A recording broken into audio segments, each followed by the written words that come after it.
వారి శ్రేయోభిలాషులుగా వారి కష్టంతో వచ్చిన మన ఇందిరమ్మ ప్రభుత్వం పేదవాడి కన్నీరు తుడిచే దిశలో గౌరవ ముఖ్యమంత్రి రేవంత్ రెడ్డి గారు ఎంత కష్టపడుతున్నది మీ అందరికీ తెలియదు కాదు. చాలా మంది చాలా మాట్లాడుతుంటారు. అధికారంలో ఉన్నప్పుడు వారికి కనిపించనిది వినిపించనిది, ఇప్పుడు ప్రతిపక్షంలో వారు ఏదైతే అధికారంలో ఉన్నప్పుడు మాట్లాడింది ప్రతిపక్షంలోకి వచ్చిన తర్వాత ప్రతిదీ వినిపిస్తున్నట్టు ప్రతిదీ కనిపిస్తున్నట్లు, పేదవాడి పట్ల వారికి ప్రేమ ఉన్నట్లు కపట నాటకం ఏదైతే ఆనాడు అధికారంలో ఉంటే కనిపించింది, ఈనాడు ప్రతిపక్ష సీట్లో కూర్చోబెట్టిన తర్వాత మాకిది కనపడుతుంది అని చెప్పటం చాలా ఇడ్డూరంగా ఉంది, హాస్యాస్పదంగా కూడా ఉంది. రాష్ట్ర ప్రజలకు అందరికీ తెలుసు, ప్రభుత్వం ఏర్పడిన తర్వాత రాష్ట్ర విభజనలో పాలుపంచుకున్న ప్రధాన పాత్ర పోషించిన కాంగ్రెస్ పార్టీ రాష్ట్రాన్ని ఇచ్చిన తర్వాత ధనిక తెలంగాణ రాష్ట్రాన్ని ఆనాటి 10 సంవత్సరాల పరిపాలనలో ఎలా కొల్లగొట్టిందన్నది మనకు తెలియదు కాదు. కొల్లగొట్టడమే కాకుండా మళ్ళీ ఎక్కడ ఇది ఏర్లు భూమిలో పాతుకొని వృక్షంలాగా పెరుగుతూ ఆ ఏళ్లను కూడా కోకటవేళ్లలో ఆనాటి ప్రభుత్వం నరిగితే అక్కడొక ఇత్తనము మిగిలితే ఆ ఇత్తనాన్ని నాటి పేదవాడి కలలు, పేదవాడి ఆశలు, పేదవాడి కన్నీరు తుడిచే విధంగా, అండగా ఉండే విధంగా ఈనాటి పేదోడి ప్రభుత్వం పేదవాడికి అనేక సంక్షేమ కార్యక్రమాలు చేస్తుంటే దాన్ని ఓరవలేక కడుపు మంటతో ఒళ్ళంతా విషాన్ని పెట్టుకొని ఆ విషాన్ని కక్కే తీరు గడిచిన ఈ 22 నెలల నుంచి మీరంతా ప్రత్యక్షంగా చూస్తున్నారు. ఈ వేదిక మీద నుంచి ఆనాటి ప్రభుత్వాన్ని 1-2 విషయాలు అడుగుతాను. అయ్యా, ఏదైతే ఈనాడు ఇందిరమ్మ ఇళ్ల పేరుతో రాష్ట్ర వ్యాప్తంగా ఇందిరమ్మ ఇళ్లు ఇస్తుంటే పేదవాడి ముఖంలో ఆనందాన్ని రాష్ట్ర ప్రజలంతా చూస్తుంటే మీకు కడుపు మంట ఎందుకు అని ఈ వేదిక ద్వారా వారిని అడుగుతున్నాను. మీరు అధికారంలో ఉన్ననాడు, ధనిక తెలంగాణ రాష్ట్రంగా మీ చేతి నిండా డబ్బు ఉన్ననాడు, ఆ డబ్బు పెట్టి కమిషన్లు వచ్చి కూలిపోయే కాళేశ్వరం కట్టాలనే ఆలోచన వచ్చింది తప్ప పేదోడికి ఇందిరమ్మ ఇల్లు లేకుంటే డబుల్ బెడ్రూమ్ ఇల్లు మీరు ఇవ్వాలని కనీస జ్ఞానం కూడా మీకు ఎందుకు రాలేదు అంటున్నా. 10 సంవత్సరాల్లో సంవత్సరానికి 1 లక్ష ఇల్లు చొప్పున రాష్ట్ర వ్యాప్తంగా మీ 10 సంవత్సరాలు కట్టి ఉంటే 10 లక్షల ఇల్లు వచ్చి ఉండేవి. కానీ ఆ పేదోడికి మీరు ఇల్లు ఇస్తే, ఆ పేదోడికి మీరు ఒక 5 లక్షలు 6 లక్షలు ఇస్తే మీకు కమిషన్ రాదు అని ఒక దుర్బుద్ధి తప్ప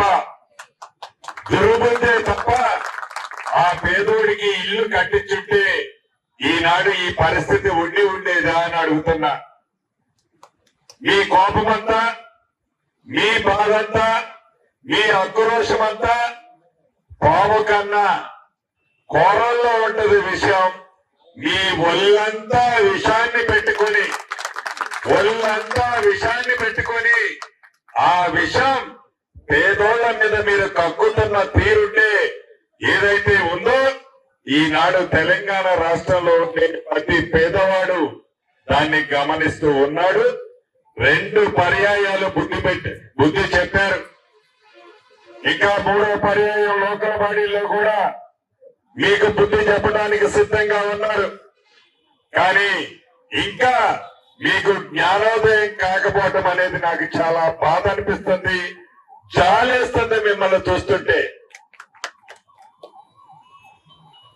ఏదైతే మీ కుటుంబ సమస్యగా ఆ సమస్యని ఈ రాష్ట్ర ప్రజల సమస్యగా చిత్రీకరించి ఆ చిత్రీకరణలో కూడా నోరు నేలకి ఎటు తిప్పితే అటు తిరిగే విధంగా ఆ నేలకతో ఆ నోటితో ఏ పదాలు వస్తే ఆ పదాలు వాడుకుంటూ నీ కుటుంబ సమస్య, నీ సోదరిమణి సమస్య, నీ బిడ్డ సమస్య, ఆ సమస్యను కూడా కాంగ్రెస్ పార్టీకి మా నాయకుడు ముఖ్యమంత్రి రేవంత్ రెడ్డి గారికి అంటగట్టడం చూస్తుంటే మీ అవివేకం, మీ అహంకారం, మీ కళ్ళు నెత్తకపోయిన తరం చాలా స్పష్టంగా కనిపిస్తుంది. నిన్ననో మననో ఆ ట్విట్టర్ టిల్లు అంతే కదా, ఆ ట్విట్టర్ టిల్లు ఏదో అన్నాడు. ఎప్పుడో 3.5 సంవత్సరాల తర్వాత వచ్చే ఎన్నికల గురించి కాదు. నిజంగా మీ పార్టీలో శాసనసభ్యులుగా యాక్సిడెంట్ లో ఒక సోదరిమణి కోల్పోయింది. ఆ శాసనసభ్యులు ఎన్నికలు వస్తే అక్కడ మీది ఎన్నో స్థానమో, మీ సింబల్ మీద నిలబడ్డ పార్టీ వ్యక్తికి ఎన్నో స్థానం వచ్చిందో నువ్వు ఒక్కసారి లెక్కలు తిరిగేసుకొని చూసుకో. ఈ మధ్య మీ పార్టీకి సంబంధించిన శాసనసభ్యులు ఆరోగ్యం బాగలేక చనిపోయారు. దానికి కూడా ఇంకా 10-15 రోజుల్లో ఎన్నికల షెడ్యూల్ వస్తుంది. నిజంగా నీకు ఎంత పరిజ్ఞానం ఉందో నేను మాట్లాడను గాని, నీకు ఎంత విజన్ ఉందో అంత లోతుగా నేను పోను గాని, నీకుందా మీ నాయకుకుందా నేను ఎక్కువగా మాట్లాడను గాని, నీకు నిజంగా 3.5 సంవత్సరాల తర్వాత వచ్చే ఎన్నిక కంటే రేపు జూబ్లీ హిల్స్ ఎన్నికలు బై ఎలక్షన్లు వస్తున్నాయి. నీ ఛాలెంజ్, నీ ధైర్యం, నీ సత్తా, నీ స్థానం ఏందో, నీ స్థానం ఎన్నో తెస్తుందో ఆలోచిస్తూ సరే నా మీద నువ్వు నిలబడతావా, లేకుంటే నీ మీద బచ్చాగాన్ని పెట్టి మళ్ళీ ఈ పార్టీ గెలిపిస్తుందా? 3.5 సంవత్సరాల తర్వాత అసలు నిజంగా నువ్వు ఈ ఇండియాలో ఉంటావా, బ్యాగు సంచి సర్దుకొని విదేశాలకు చెక్కుతావా? ఇదంతా తెలంగాణ ప్రజలు నిర్ణయించడానికి సిద్ధంగా ఉన్నారు. ఈ జూబ్లీ హిల్స్ ఎన్నికలు అయిన తర్వాత నిజంగా నీ పార్టీ ఈ రాష్ట్రంలో నీ స్థానం ఏంటి? నీ పార్టీ,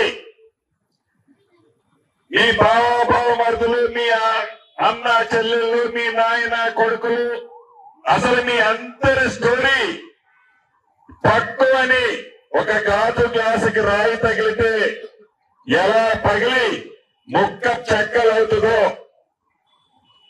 ఈ జూబ్లీ హిల్స్ ఎన్నికల తర్వాత మీ పార్టీ పరిస్థితి ఏందో, మీ పార్టీ ఎవరి చేతుల్లోకి పోబోతుందో ముందు దాన్ని కడుక్కోనాయన. ట్విట్టర్ కింగ్, ట్విట్టర్ టిల్లు, దాన్ని కడుక్కో. తర్వాత ఎవరి మీద నిలబడాలి, ఆయన ఎట్లా గెలుస్తుడు, ఈయనెట్లా గెలుస్తుడు, నువ్వు కాదు ఓట్లేసేది, నువ్వు కాదు ఈ దయా దాక్షిణ్యాలతో బీఫామ్లు తీసుకున్నాడు ఎవడు లేడయ్యా. టైము, కాలము, సందర్భం మీ నాయనే ముక్కు నేలకు రాసినా సాధించలేకపోయాడు. మీ నాయనే ఇదే పాలేరు నియోజకవర్గానికి వచ్చి 3 సార్లు ముక్కు నేలకు రాసినా ఏమీ చేయలేకపోయాడు. నువ్వంత బచ్చాగాడు.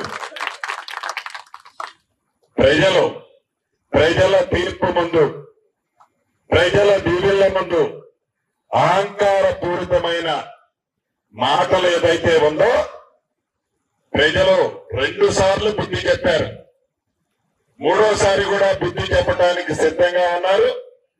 ఫస్ట్ నీ ఇల్లు, నీ పార్టీ అని గొప్పలు చెప్పుకునే నీ పార్టీ, తర్వాత అసలు ఇండియాలో నువ్వు ఉండగలుగుతున్నావా లేదా ఇవన్నీ ఆలోచించి గౌరవ ఆ ట్విట్టర్ ఇల్లు